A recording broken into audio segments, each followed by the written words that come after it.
अरे बोली ना गणेश के मम्मी मम्मी मम्मी मम्मी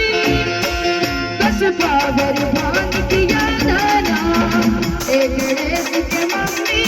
बस पावर भांग किया दाना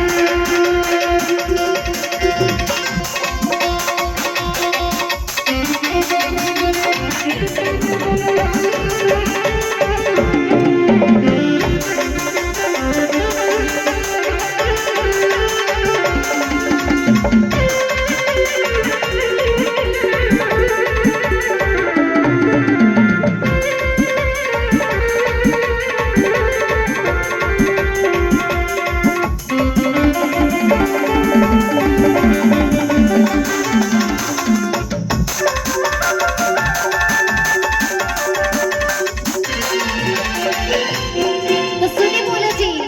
बोली ये जोरदार ध्वनिया बना हाँ हम खोटे खोटे थक गइल बानी अच्छा तो सुनी चाहे राजी हुई चाहे होई नाराज काहे बिचारी चाहे राजी हुई चाहे होई नाराज लगे पीर नहीं जाओ बनाया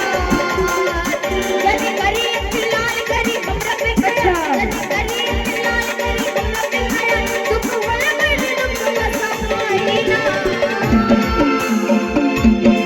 गणेश के पापा बोली गणेश के पापा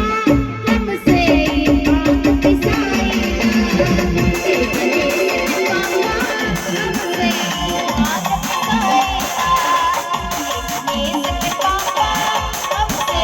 बात पिसाई नहीं कर को हमें नहीं मिसरी मलाई नहीं कर को हमें नहीं मिसरी मलाई नहीं कर को हमें नहीं मिसरी मलाई पहले बारे गट बिस्तर आना गणेश के मम्मी गणेश के मम्मी बस पावर भाग किया दाना गणेश के मम्मी बस पावर भाग किया